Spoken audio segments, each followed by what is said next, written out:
Welcome back. So, Seun, in 2012, you were very active in the Nigeria protest against fuel subsidy removal.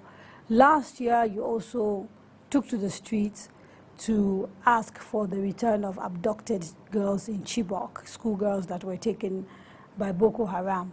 Why hasn't it been enough for you to protest these things in your music alone? Why have you found it necessary to physically take part in protests the way you do?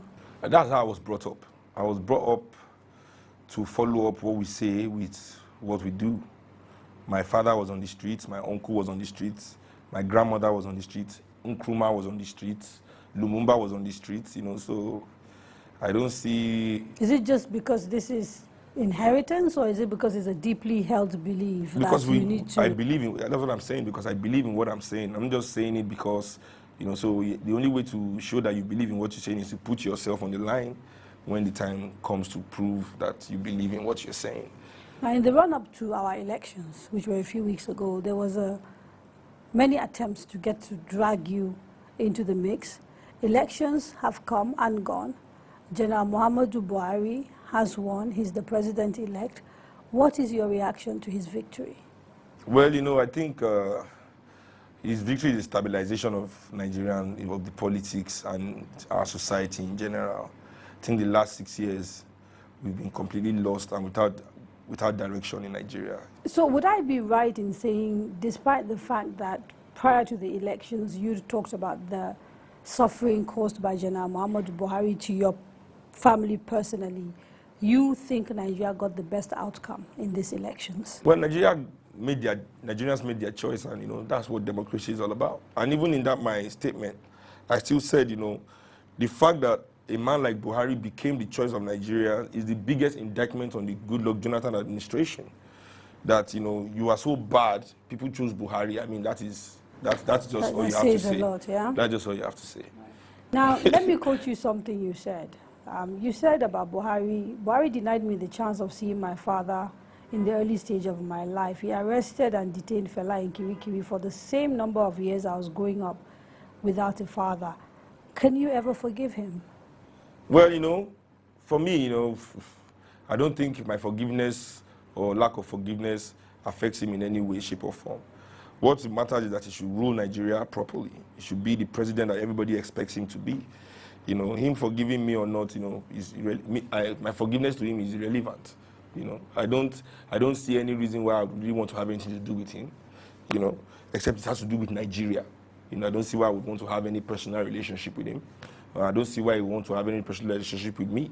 So my forgiveness or lack of it. But there are people who say in order to sort of heal, sometimes you have to forgive. You know, there's that philosophy. Maybe you should apologize first. Right. So if you were to apologize, you would consider forgiving him. Let him apologize first. I think that's the first step. We are the victims here, you know. Now, if you were able to sort of set an agenda for him, because you said for you now, let him rule Nigeria, what are the sort of things you'd like to see him do? I think from the governance perspective. Okay, healthcare reform. And when I say healthcare reform, I mean 774 local governments with emergency services. The president of Nigeria moves around with ambulance in his convoy. So he knows the importance of immediate health care and instant health care. He knows the importance of paramedics, you know, first responders. So I don't think there's anybody in Nigeria here who is not a millionaire that has a number to call when he falls down inside his house. So this is the first thing, you know, to remove that fear of death from every single thing. I mean, people walking in the street fall down and die. You have an accident in the street, you are as good as dead. A friend of mine was trapped in his car after an accident for 4 hours, after he had broken both of his legs. 4 hours. The ambulance was there, but there was no emergency service to pull him out. There was no equipment to cut the car and get him out of it, you know, and things like that. So this is something that is important in our welfare. Education, you know, nobody can... I think talking about education in Nigeria is not about education alone. It's an overhaul of what is being taught. What is being taught in the schools in Nigeria, I do not feel is designed for African people. So you want an overhaul of the curriculum? Curriculum and the system in itself, you know, because in our education, I mean, we're still being taught that Mungo Park discovered River Niger. I mean, if we have Africans, if Englishmen are teaching themselves that Mungo Park showed them where River Niger is, we as Africans cannot be teaching that to our children. I mean, Mungo Park made people swimming in the river. So how can we say he discovered River Niger to us? I mean, in our history lessons, now history has even been scrapped from high school curriculum, which is completely ridiculous. But this is done because all the villains of our history are still alive today and they have power. So they don't want the kids to be saying, so this man did this, how come he's still governor? This man did this, how come he's this? They don't want children to be, children will ask. So they remove it, don't tell them. But the truth is that as Nigerians, we cannot learn about ourselves from 1914 alone. I'm Yoruba before I'm Nigerian. And I'm 700-800 years in civilized existence, So why should I accept lessons from 1914 to tell me who I am till date when my ancestry goes further? So these are the things that empower the people, These are the two things. But there are no three things. They're major things. Do you think he can do anything about these things in 4 years? Or are you satisfied to see a start? He can start. That's Nigeria's problem, like Africa's problem, is not a problem of 4 years. That's another, because this is another problem because of religion and religious leaders in Nigeria who lie to people that they have instant fixes, that there's a God that can fix anything instantly. You have HIV, one person will put hand on you and suddenly all the HIV will disappear. You've not walked in your life before. This person was born on a wheelchair. The pastor will come, carry you up. Somebody that has not walked before will just stand up without physical therapy, start jogging, running, jumping, landing, stretching the leg that has never been stretched before. Or passing exams without reading. A blind man that they will open his eyes, suddenly they'll say, what color is this? You'll say red. How can you tell color? You've never seen before. How do you know what color? Oh.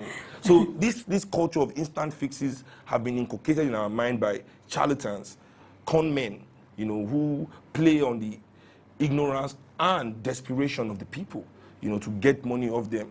And why it's also dangerous is because they now say to them that, you are poor because you are a sinner. If you are not a sinner, you have the anointing of the Lord, you will not be poor.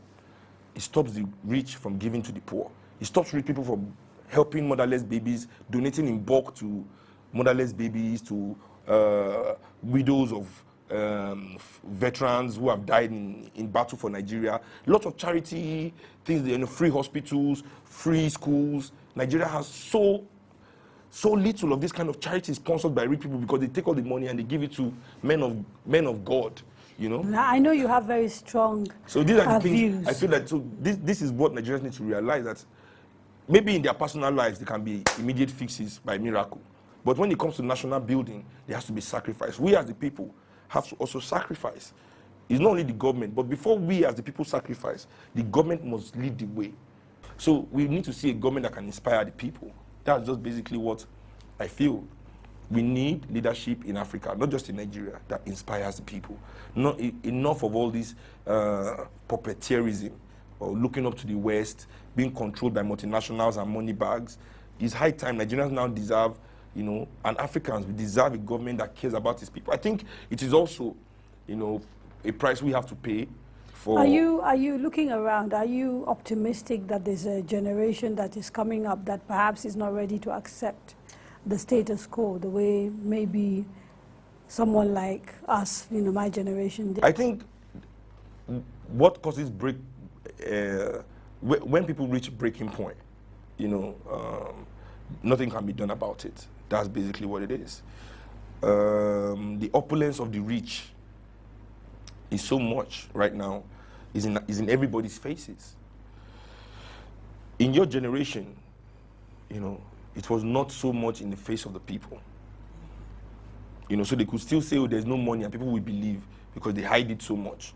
But now you see these people, their kids are spending money like there's no tomorrow. Everybody's living lavish. London today, private jet everywhere. People with planes everywhere. I mean, our president was proud to say Nigerians arrived in Kenya. The amount of private jet they came with surprised the Kenyans. I mean, so you see that people now know that there's money in Nigeria that should be for everybody, but it's being used by only a few. It's time for a break. When we return, we get personal and talk to Seun about his memories of his parents, his views on marriage, and why God plays no part in his life. Stay with us.